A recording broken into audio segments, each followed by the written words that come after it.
Cushing. You'll be the death of me. Don't you know a place for everything and everything in its place?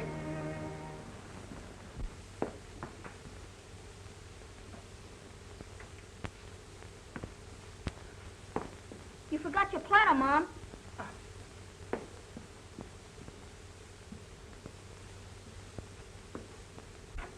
Hey, Mom. That you, Robert? Dinner ready? Just as soon as Ruthie gets here. Hey, you got another letter from those finance people. Pipe down, will you? Where is it? Mom's got it. Hey, Mom! Oh, What's the matter, children? nothing. Sure? Just a little tired. Oh. Look, darling, I forgot. Here's a letter came for you. Finance Corporation. Just think, my little boy getting letters from big corporations. That night. Is Dad home? Upstairs, pounding away on his typewriter. Oh, Robert.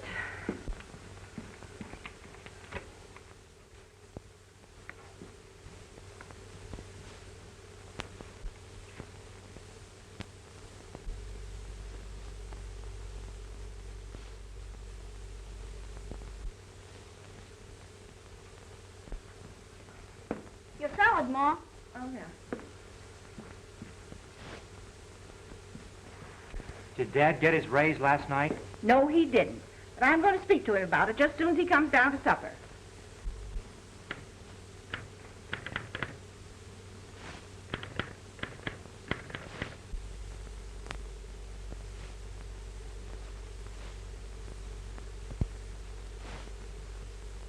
But what in the world is keeping Ruthie? Everything's ready and waiting.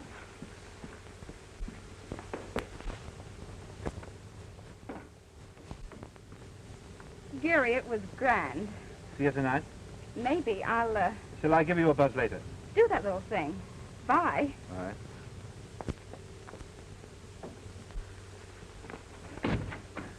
That was Franklin. White orchids, huh? Bad, Gary. Worth millions, I suppose. Now, Robert, I'm sure he's a very nice young man. Of course, I never cared much for white flowers myself. Hot stuff, Mom. Very passionate. Robert. Your material? I didn't have time, Mom. He took me to the Biltmore for tea. Isn't that nice? You know, I always think there's something about tea that's so cozy and old-fashioned. I bet the drinks were old-fashioned. Shut up. Now, Robert, I drank tea as a girl, and my mother drank tea, and my grandmother drank tea. I guess I don't need you to tell me what's fashioned. The only old-fashioned thing about it was his dress I have on. I wish Dad'd have enough gumption to ask for his raise. Maybe he'd be able to get something decent to wear. And I could do with a couple of new tires. I'm down to the now. It's much more important for me. A girl's whole future depends on the social connection she makes. I don't see why Dad doesn't snap into it. Well, if you both feel that way about it, why don't you go to work? Shut up. If I had some snappy clothes and 4 new tires, I could make some swell connections. I bet it'd be nothing to your credit. I suppose you think Dad's raise should be entirely devoted to your needs. I certainly do. I think he should. Now, what's the sense of you children fighting over your father's raise when he hasn't even got it yet? No, he never will at this rate. That's just what I said to him. I said to him last night, Ellery, once in a while. Instead of pounding away up there on a lot of stuff nobody will ever look at.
I don't think that's any way to... Hello, Phil. Evening, Mrs. Cushing. Come in.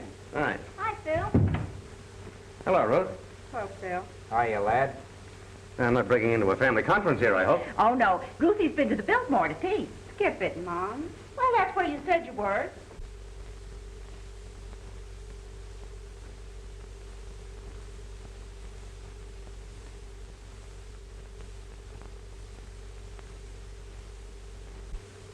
Hello, Tommy, my boy. How are you? Okay. Staying for dinner, Phil? Well, I don't know. I'm afraid it's somewhat of an imposition. Oh, nonsense, Phil. There's always something left over. You might just as well eat it as throw it away. Well, Ruth? You're an eyeful for any man. I feel anything but that. Why? What's the matter? You must know it's about Dad's raise. Oh, did he get it? If he had, we'd be spending it, wouldn't we? Well, not all of it, I hope. Bob would need most of it. He's 2 payments behind on his car now. Who asked you to horn in?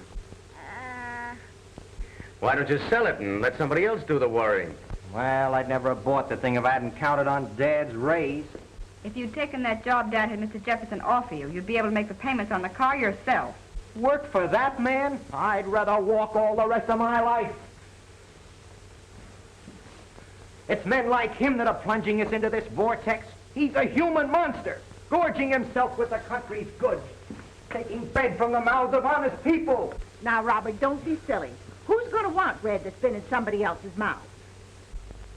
The only solution is to stamp out such money gluttons as the Henry Jeffersons, tear them to pieces, beat them down into dust. That right? I ask you, isn't it? Darling, if you go on like that, you're going to have a headache. Seriously, Phil, don't you think Dad should demand his raise? In your opinion, Phil, wouldn't this be a good time to ask for it? No, I don't know. All times are about alike in the newspaper business, Bob. Yes, all bad. I wouldn't say that. Maybe you better wait and ask him at Christmas time. Everybody feels so cheerful and happy at Christmas. Everybody feels terrible at Christmas. Positively savage. Well, I don't know why they should. It's a holiday. Trouble with Dad is he has no initiative. No, Bob. The trouble with your father is he underestimates himself. No, children. The trouble with your father is he won't stand up for his own rights. Ellery?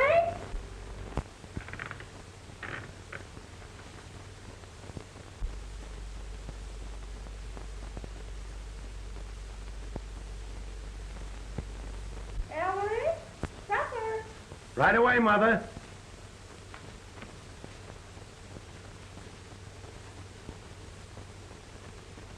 Come on, everybody. Maybe you don't feel hungry after your tea party. What's it to you?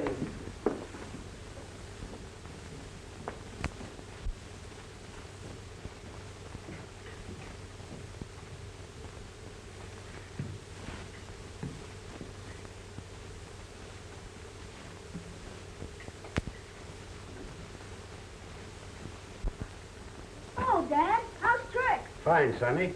How's everything with you? Oh, swell. Hello, Dad. Oh, Father. Evening. How are you, Phil? Ellery, fix your hair. You know, it's good to see you here. Well, thanks, but I'm afraid I'm here most of the time. And Ellery, straighten your tie. We're always glad to have you. Thank you. You burned a hole in your vest. Many's the time I've told you when you were smoking upstairs like that. You ought to take your vest off. Well, sometimes I burn holes in my pants, too. Trousers, Ellery, trousers. Well, they were trousers when I bought them, but now they're just pants. Ellery, eat your spinach. But I don't like spinach. Well, it's good for you. Now, wouldn't it be disappointing if spinach wasn't really healthful after all that you take to get the sand out of it? Well, it's got something or other in it that makes red blood. We got enough red blood in this family. You need, Dad, to ask for your raise. I guess what I need is a diet of raw meat. Why, Ellery, you always say you want your steak well Skip done. it, Mom. Well, that's what he says. Really, Dad, you must see about getting your raise tonight. Well, you see, this new editor has gone in for a strict economy program. I was talking to Ed Hale about it last night. He thinks it's a bad time to ask for... That's just the trouble with you, Ellery. You're always letting everybody tell you what to do. Yeah, Dad, you don't seem to have the courage of your convictions. If you'd only listen to us. What we mean, Dad, is you never seem to think for yourself. Oh, Ellery. I'm sorry, Mother. I didn't see that glass. Trouble with you is you're always pounding away on that old typewriter upstairs, never thinking of your family. You just won't listen to anything or anybody. Well, I think what Hale said is a fact. That may be right, but Dad needs a raise. A man has to speak up if he's going to get anywhere in this world. That's the truth, Dad. If you'd only take our advice instead of every Tom, Dick, and Harry's, you'd get someplace. Well, maybe you don't ask for advice, but you let them give it to you just the same. What's for dessert, Mother? Smells to me like raspberries. Why, Tommy, how'd you guess it? No raspberries for me, thanks, Mom. Oh, Robert. Excuse me. None for me either, Mom. Lucy. I don't care for any raspberries. Well, for goodness sakes, if I'd known nobody wanted any, I wouldn't have bought them. Well, all right, Mother. I'll take some. Oh. How about you, Phil? Well, Oh, raspberries. Oh, sure. That'll be nice. If you'll excuse me, I have a slight headache. Can I get you something? No, thank you. Sure you don't want any? No, thanks, Mom.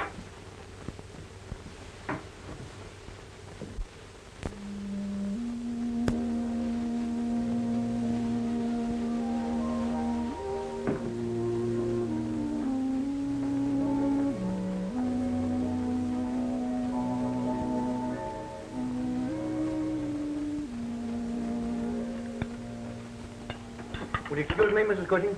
Yes, of course, Philip. Go on, run along, Phil. He's got a headache, too. Oh, Great dinner, Mrs. Cushing. Thanks. we're always glad to have you.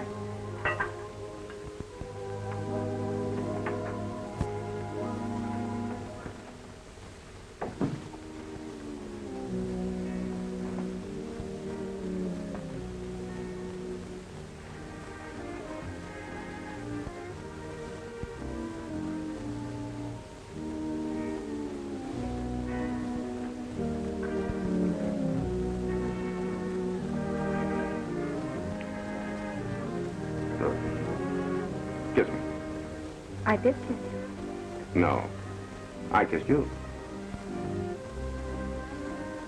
What's the matter, dear? Oh, I don't know.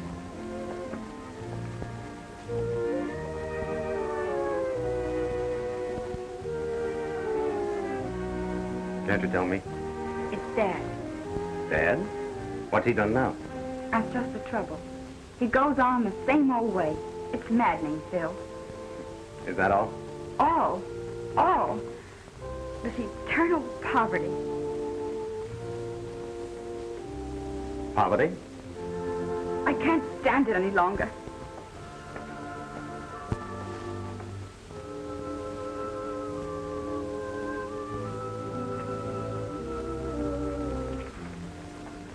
Listen, dear. Let's talk this over quietly. I don't want to go on like this. Why doesn't he do something to get us out of this? Well, I'm sure he's doing the best he can. It's pretty hard for him, too. You see, this copy reading that he's doing now is hard on his eyes. Why doesn't he insist upon getting his old job back again? It belongs to him. Why, for over 15 You years... don't understand, dear. This new editor is a tough nut to crack. Besides, this is the newspaper racket. Anyone knows if a newspaper man isn't an executive by the time he's 50, he lands in a poorhouse. I wish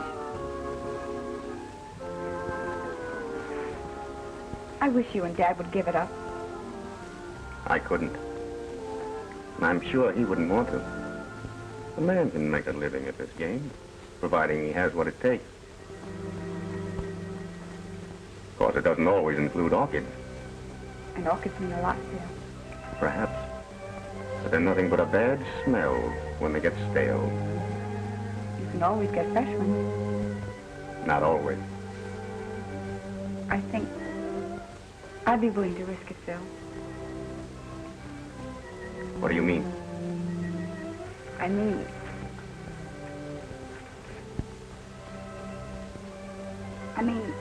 I'm asking you to quit the paper. Why, you're kidding. I was never more serious in my life.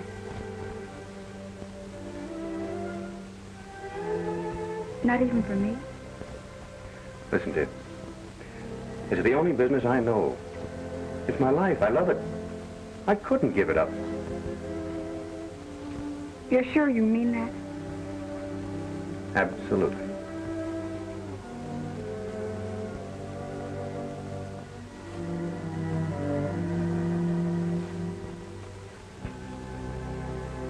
No. I've had experience with one failure in this newspaper business, and I'm not going to be silly enough to take on another. I'm sorry, Phil.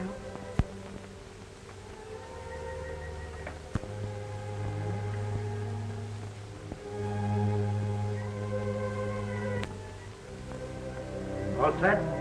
All set. Good night, Ruth. Goodbye, Phil. Good night, Ruthie.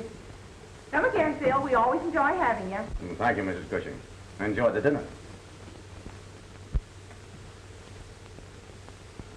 Good night, Mother. Good night. Ellery, Yes, Mother? be sure you get that raise tonight. Well, I'll do my best. Well, Dad.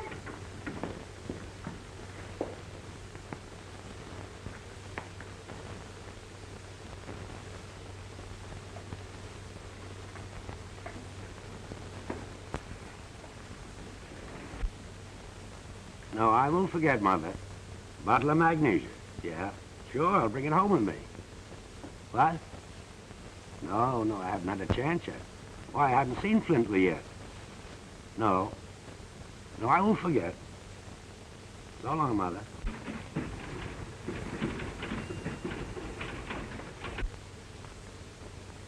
It's inexcusable. This Cushing's getting worse and worse. It's his eyes, Flintley. That proofreading. He can't help it. Can I help it? If he can't see to read, let him do light housework or something. He's been with the paper for 15 years, Flintley, and I consider him a very good... Look at that. Tell him I want to see him.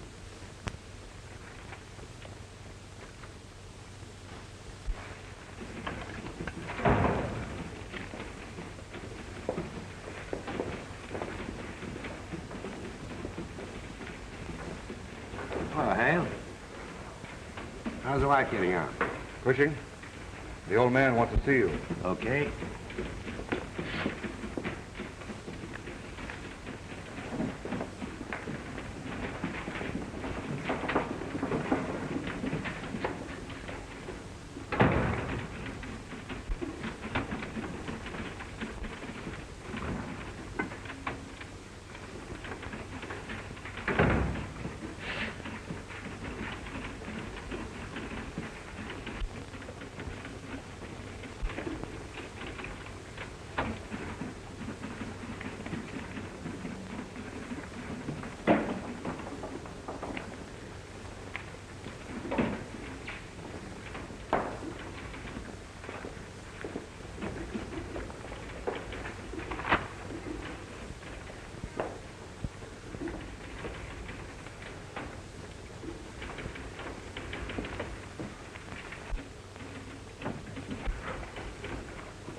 Well, what's the idea? Well, what's your guess? I'm going to tell that old goat just exactly what I think of him. Come back here, Phil. Don't do anything foolish. Well, what's on your mind?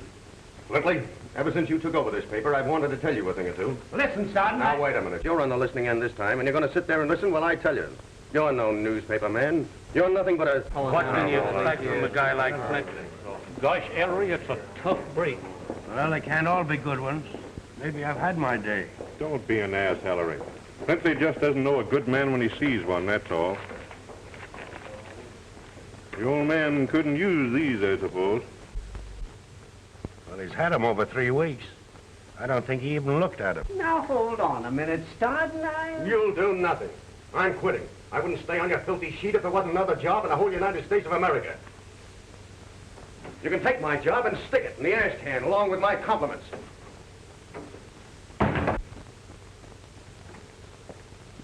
Well, some editor's going to have sense enough to see them. Yeah, you're darn tootin' they are. Come on, let's get going. Phil, you didn't. Quit? I should say I did quit. Nothing I've ever done in all my life has afforded me such genuine pleasure.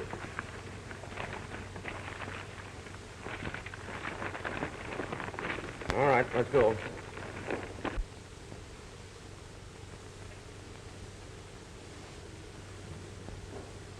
I've got to give 3 reasons why the present form of government will succeed. I can give you 50 reasons why it won't. Why, it says right here, nations have grown great and powerful by faith in the principles of government. There's an outrage for you, blinding the eyes of our school children to the truth. I tell you, a day is coming when truth will proclaim itself. A day is coming when justice will take the throne. A day is coming when capital will be abolished.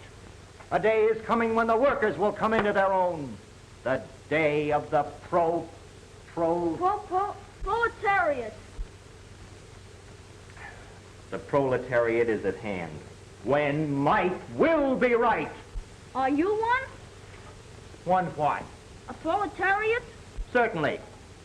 Proletariat. Oh, here it is. Ah, that's funny. Proletariat, noun, pertaining to the common people, low and vulgar, one of the lowest classes of society. Let's see. Right there. As I thought, an antique. All the books they give you at these schools are antique. Children! Everything they teach in these schools is behind the times. What are you doing, Robert? Helping Thomas with his homework? Oh, that's not... Is that the magazine your father doesn't like? He doesn't like it because he doesn't read it, and he wouldn't understand it if he did. Well, why don't you explain it to him, darling? Explain?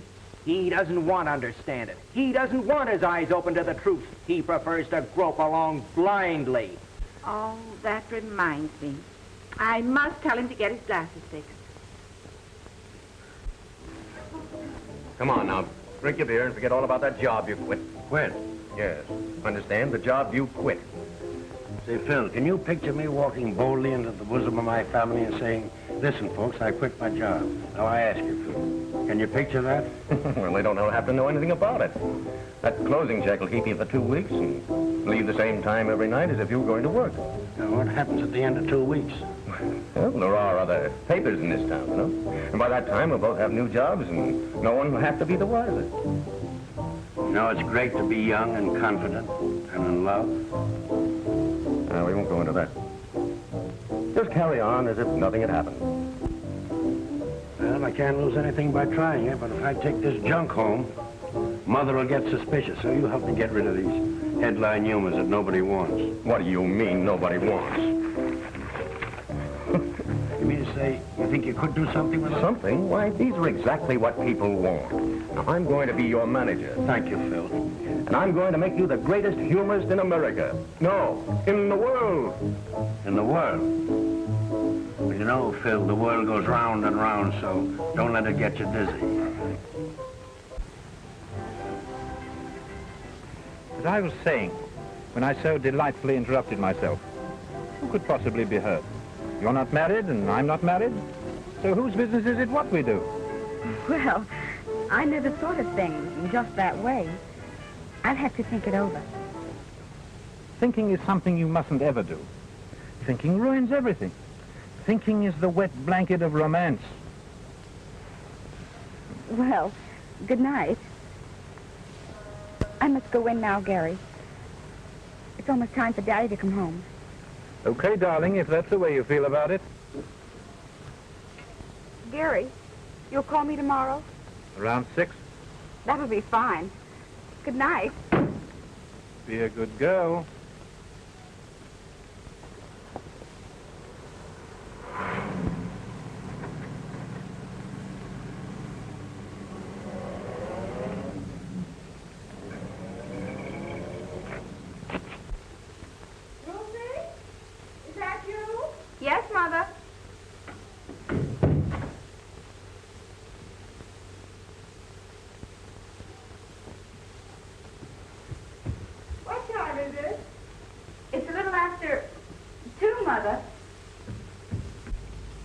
Well, good night, Mr. Cushing. Good night, Phil. Don't forget that job you quit. We can work in my apartment. Well, that'll be all right if you can keep your apartment. Well, don't let's worry about that. So long. Oh, Mr. Cushing, here's Mother's magnesia.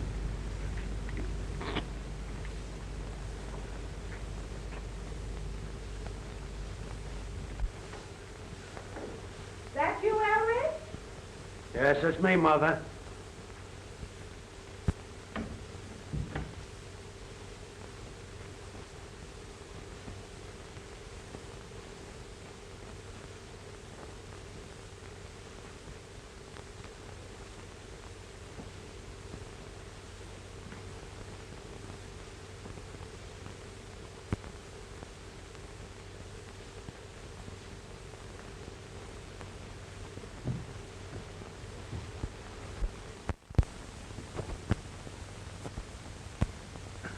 Well, off to work again.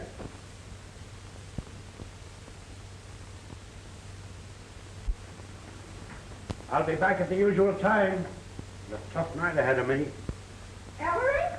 Yes, Mother? Don't forget to do something about that raise tonight. I'll do my best. Oh, Ruth, Gary Franklin's car's parked in the street again. Here's your prunes for breakfast. All right, put him in the kitchen like a boy.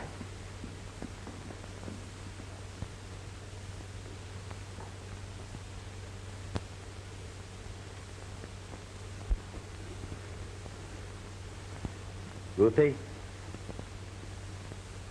I thought I wouldn't have to go through all this again, but I'm quite sure I'm right about that fellow Franklin. I don't think you understand him, Daddy. I think I understand him a little better than you do. Now, Ruthie, I don't want to spoil your fun, but I don't want you to see him again. Good night, Ruth. Good night, Daddy.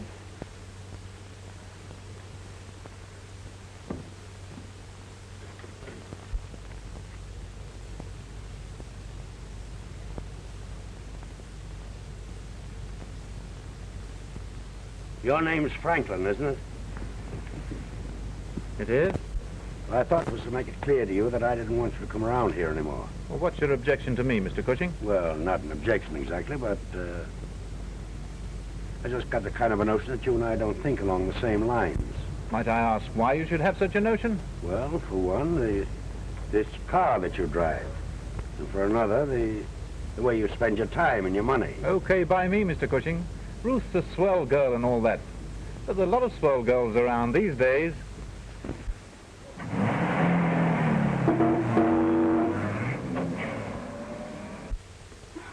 That makes me simply furious.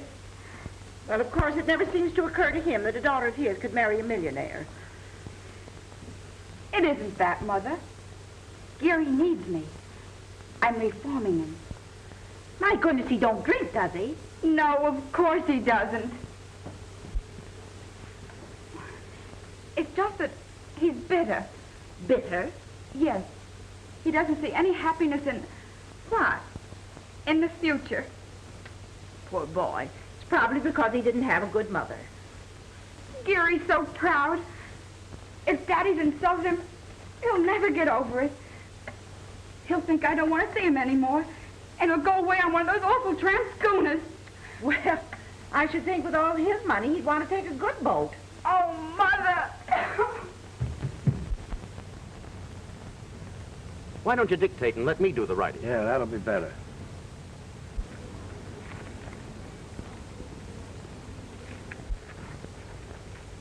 Say, how do you get that way, big boy? Sorry.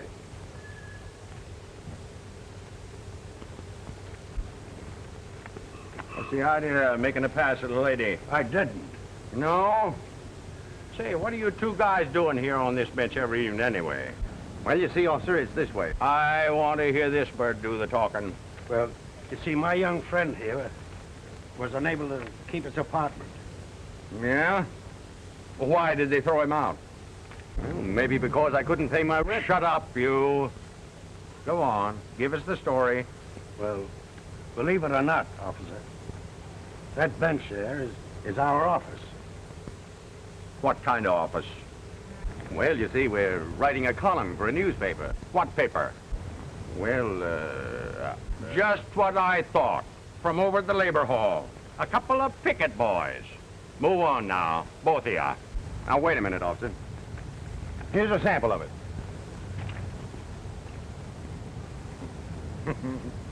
Here's another one. How do you like that?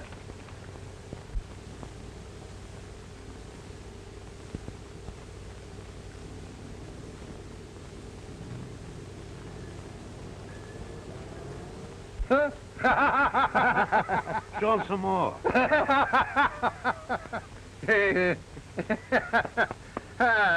the office is yours.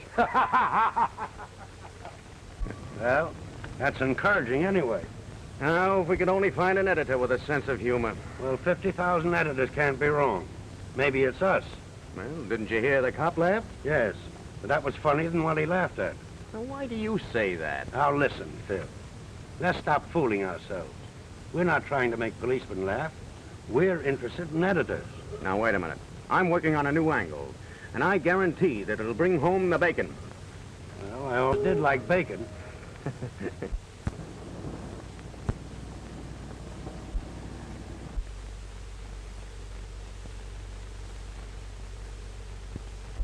Does Mr. Blair know you, Mr. Stardon? Oh, yes. We're almost pals.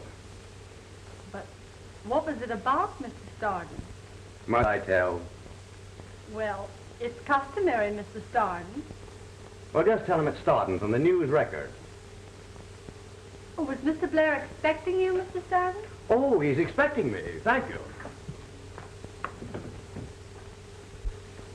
Well, that new secretary of yours certainly put me over the hurdles. Hello, Phil. Looking for an interview for your paper? Well, I don't go in for personal publicity, but anything for you. I'll tell you the truth, Mr. Blair. I'm not with the News Record any longer. I'm in a new game. I want to tell you about the most unique, most extraordinary, most stupendous... Save your breath, Start. You know, this office is glutted with the most unique, the most extraordinary, the most stupendous act. This isn't an act, Mr. Blair. This is really something different. Mr. Blair, Amos and Andy are here by appointment. Tell them... We're very busy. Now, wait a minute, Stardon. What's the big idea? You're going to thank me, Mr. Blair, when you sign the contracts. I have the greatest personality in the world that I'm going to sell to you. Folks are tired of torch singers and crooners and patent medicine talks. Audiences want something new, something... Yes? No. Just a minute.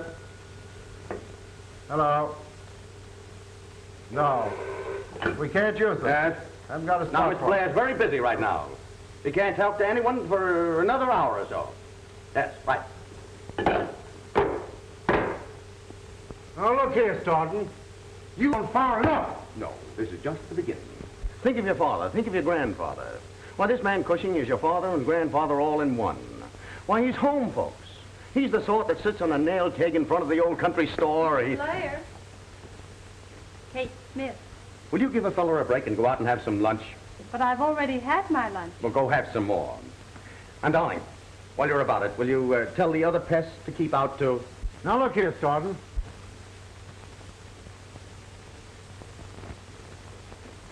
Now, this man Cushing, the old ladies are going to love him. The young girls are going to adore him. And you yourself are going to be glad to listen to him. All right. You win. Bring him around to the office at 2 o'clock tomorrow, and I'll see him. No, not tomorrow, Mr. Blair. Right now is the time for you to see him. What? Yes, that's right. A single white orchid delivered every morning. No card. No, that's exactly what I said. No card. Yeah, then... huh? Yeah, send a bill to me at the radio station. Thank you.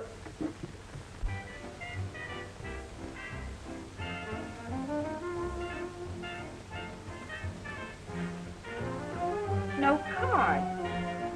Now, isn't that just like Gary? I see he didn't take the boat after all.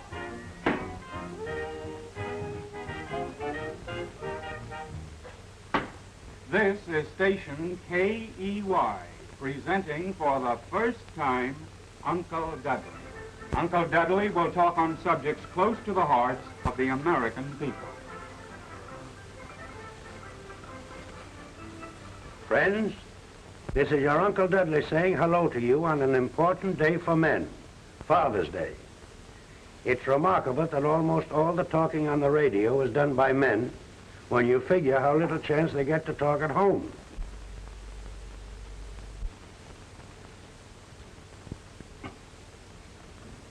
You know, this Father's Day is a great racket. At one time, Father only got presents on Christmas. But along about the middle of June, the neckties would wear out and Dad would buy the kind he liked. Now, Mother knows Dad can't pick out his own neckties, so they started Father's Day, just so Dad could get a fresh batch of ties to carry him till Christmas when they could start the whole thing over again.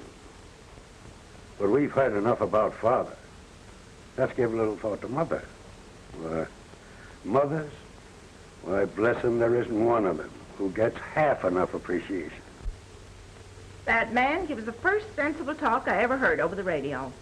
But there's one day Dad don't have to depend on slogans to make him head man. That's payday. But most of the time, Dad's dodging trouble. Gee, that sounds like Dad. Oh, nonsense. Doesn't sound a thing like your father. If your father was as smart as that man, I wouldn't have so much work to do. I'd have a hired girl to do it for me. There's so many things Dad can do to get into trouble. There's the ashes he drops all around the house. And he's always saying the wrong thing, or he don't get home on time. Isn't that the truth? And then Mother just naturally has to scold. But most of us can remember when she wouldn't have said a word. But that would be back in courting time, when the moon was more than just a little yellow something way off in the sky. I can remember when I was courting, but I shouldn't be bringing up personal things. Oh, I wish Ellery could say things like that. Oh, Dad's got it all over that guy. What do you know about it? I tell you, it takes a woman to understand a man. Some folks think marriage spoils a career, and then others think you aren't successful unless you've been married 3 or 4 times. But seriously, marriage is a great thing, and no home should be without one. Station KEY is to be a regular feature. Yes, Uncle Dudley. Station KEY. Glad you enjoyed the Uncle Dudley program. Yes, every afternoon at this time. Oh, Ruthie! Here's that little box again.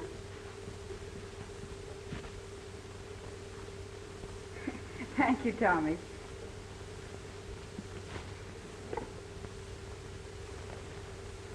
Any card with this one? I think you'd call up Gary Franklin and thank him. It's too divine, this silent tribute every day. Oh, for Pete's sake. What's the matter, Robert? Nothing. Sure? Little tired, that's all. Oh, Robert. Here comes Dad. Well, I'm going to find out right now where he's been spending his afternoons lately.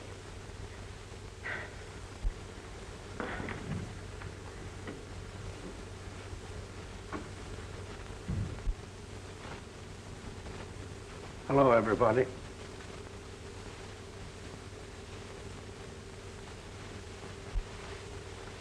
Mother.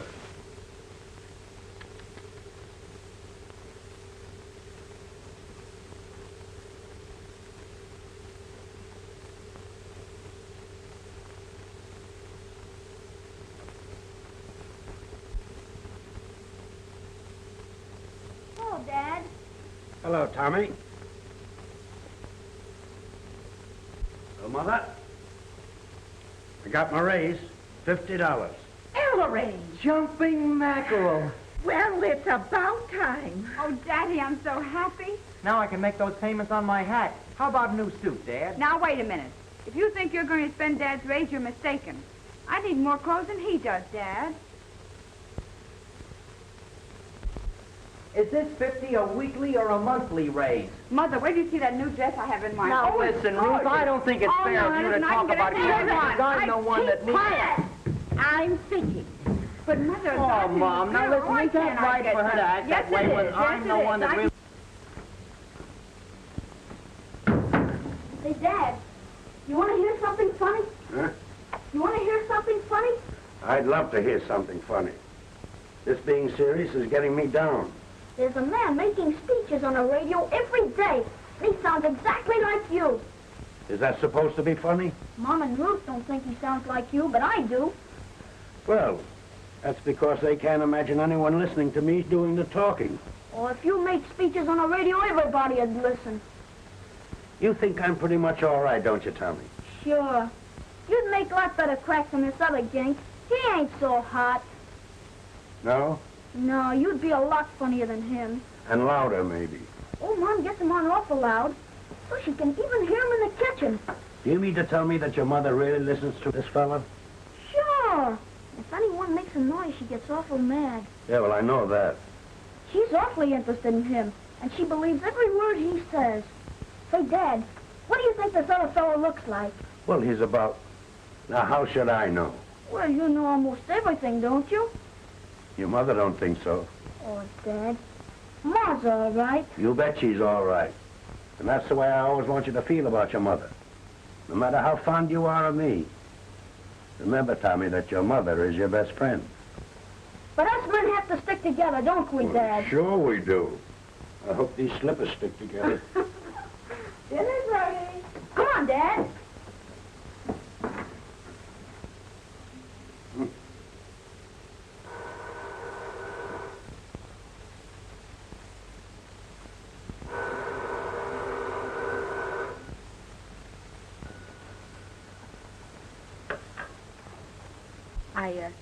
I had hoped you'd finally get around to calling me.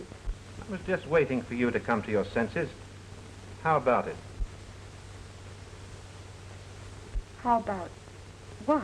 How about a quiet little dinner in my apartment tomorrow night? Well, great Scott, you're old enough to go out alone, aren't you? Say you're going to a movie. Good girl. I'll pick you up on the corner of 8th and Broadway, 7 o'clock.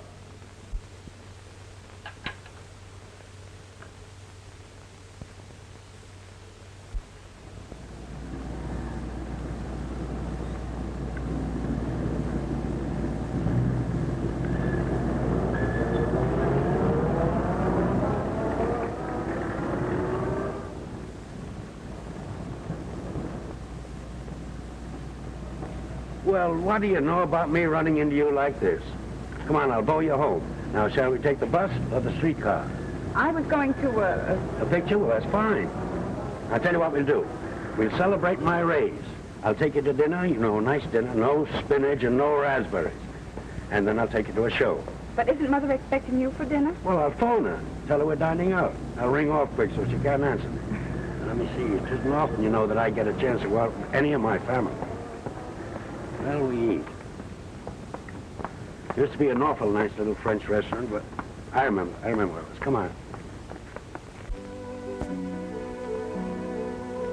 Well, wait till I see what this show at the American is all about.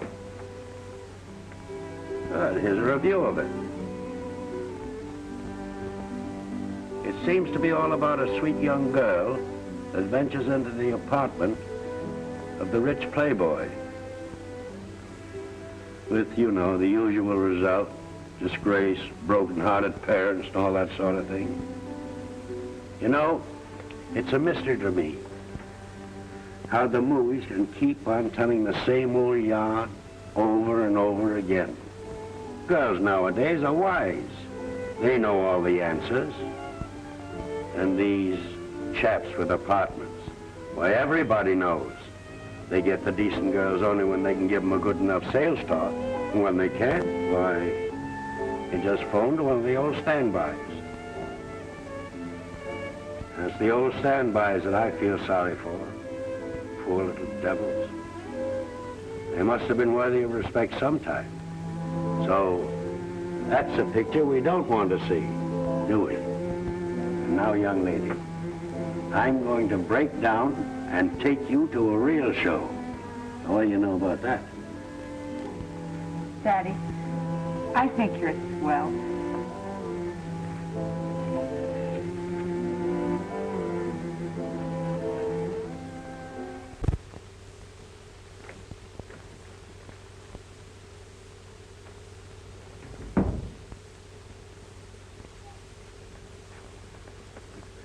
Who are you in mourning for? Morning. Oh, you mean the new rag? You haven't seen anything yet. Wait till you hear this.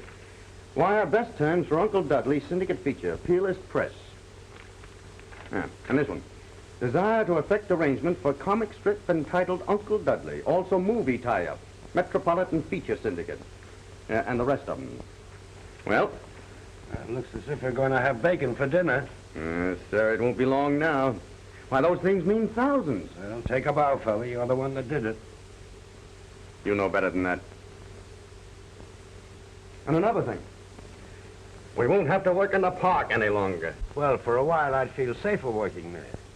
Okay, but don't you think it's about time you let the family in on the big secret? Now, that's just it.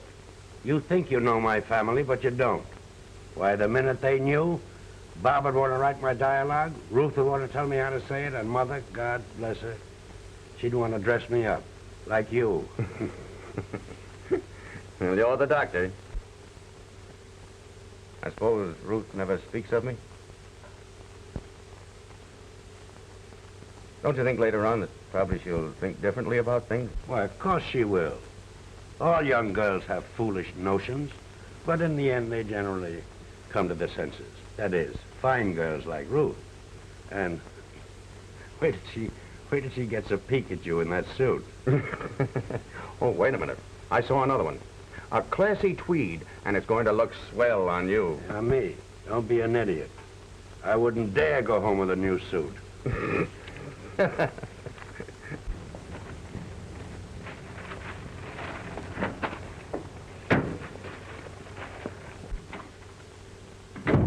Bob. Hi, Sis. Wait till you see this outfit. Well, what do you mean he don't work there? Well, I tell you, he just got a raise. Well, are you sure this is the news record? Well,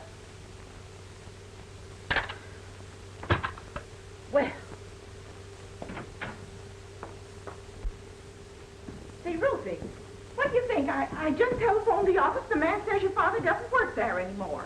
How do you like this, Mom? Isn't it a honey? Well, that's ridiculous, Mother. There must be some mistake. Well, of course there is. I said to the man, well, he does work there, and he said to me, well, he doesn't. Well, I'll call Phil. He ought to know. Oh, Robert. This hat will make him sit up and take notice. Notice what? News record? May I speak to Mrs. Darden, please? Look at the pants, Mom. Look at the pants. Do they fit? Well, I don't know. Seem kind of tight in the seat to me.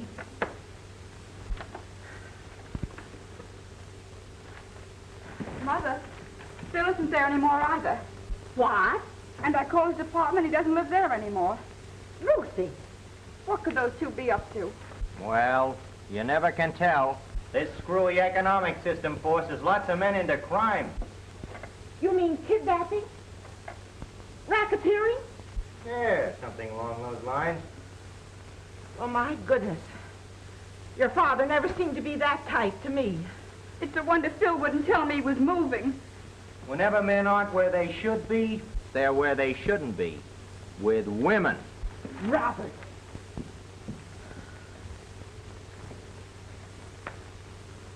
Sometimes, when men get to be Ellery's age, they start acting in a very peculiar manner.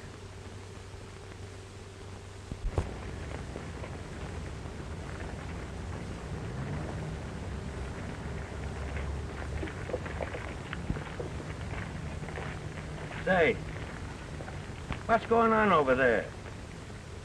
A lot of unemployed men in town, transients. I guess some professional agitators got them together to start something. Oh, I see.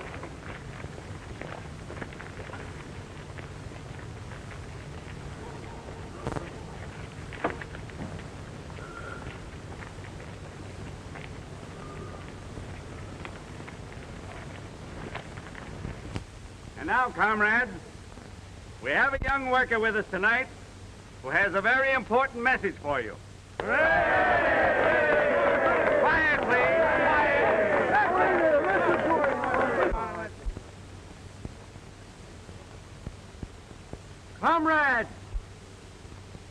are gathered here tonight at a critical moment in the great stride toward liberty. How long are we going to cower here like dogs instead of rising and taking what's coming to us? Now is the time to strike.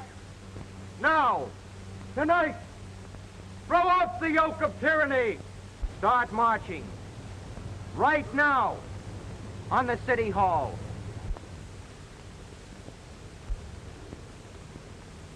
Action! That's what we want. Close down some of these factories where only half the force is working. Right. Tear them down and throw the other half out of work. Rise, workers! People all over the country will be afraid not to join us. That's the stuff. Put more fear into the people, and then quit spending altogether.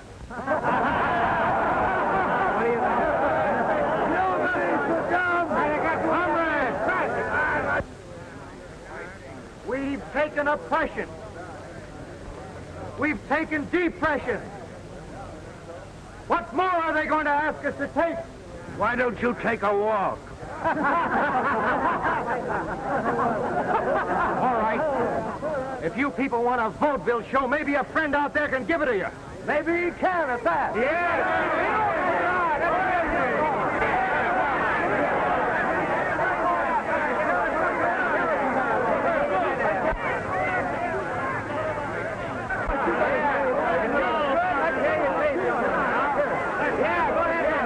Looks like trouble in the park.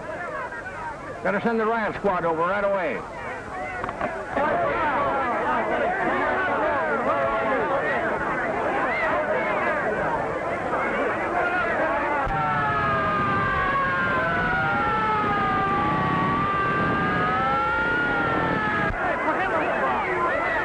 Now, I may be all wrong, but it doesn't seem possible that a country which has survived prohibition, bob-haired bandits, long-haired legislators, the Wall Street crash, the Democratic Party, the Republican Party, trial marriages, and nudist colonies is going to collapse just because a few of us march on the City Hall.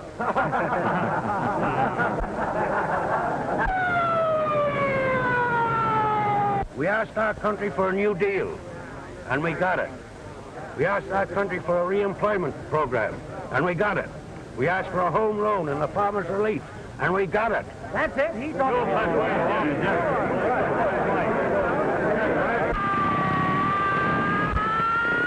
We asked for protection, our liberty, our families, our possessions, and our rights, and for protection against war with other countries, and we're going to get it.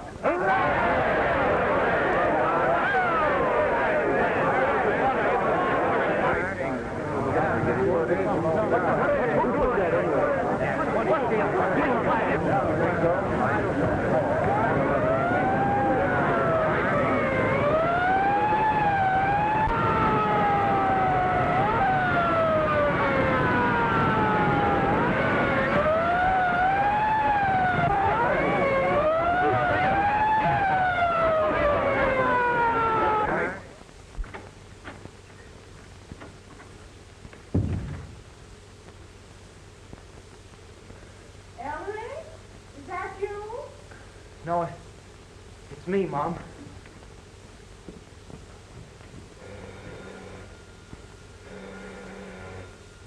I'll take it, Mom. Hello? Yes? Who's calling us up at this time of night?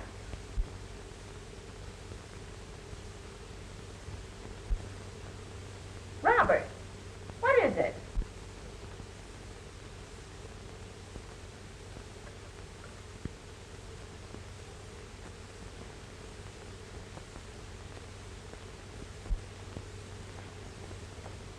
It's Dad.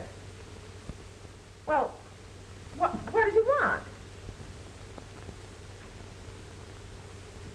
He's in the hospital. Hospital? Robert, what's happened? Robert, what's happened? happened? Tell me. He's been hurt. Ruthie, your father's been hurt. I'll go to the hospital right away. No. We can't see him. I can't see him? Why not? He's unconscious. Oh, Robert. They'll let us know the moment there's any change.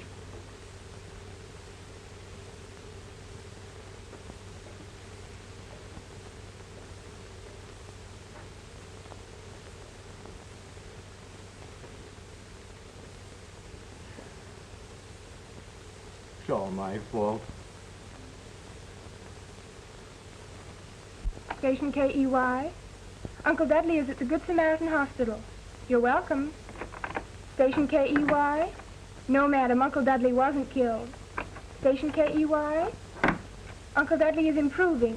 Yes, the Good Samaritan. I told you it sounded like Daddy. Tommy, be quiet. Mr. Cushing and I will be married 25 years in September.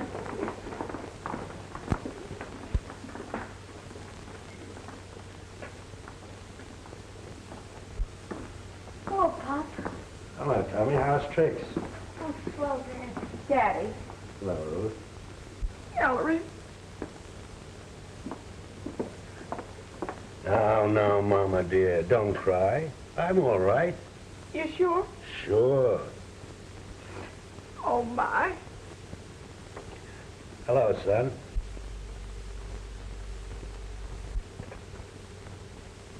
You know, I'm awfully sorry you didn't take that job Henry Jefferson offered you.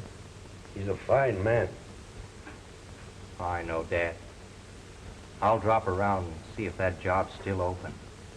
Well, that's a very good idea, son. Got my necktie on, haven't you? It's all right. Say, Ruth, don't you think it's about time you told Phil to stop sending you those orchids? Phil? Sure. You know, it might get to be a habit, and not a very sensible one at that. Hello, Phil. Oh, I'm sorry. Come on in, Phil. Hi, Phil. Hello, Tommy. Hello, folks. Hello, Phil. Hello, Ruth. Well, how's the big strikebreaker this morning? Feeling better? Feeling better every minute. Feel well enough to eat spinach. Nurse? A little later, Mother. Your public is howling for you. Well, Phil's my manager. He started them howling for me. And I got a whole truckload of fan mail, too. Tell me, how does it feel to have such a famous father? Oh, I told him all the time it was Daddy. Phil. Phil, you don't have to send me orchids. I guess it was a silly idea after all.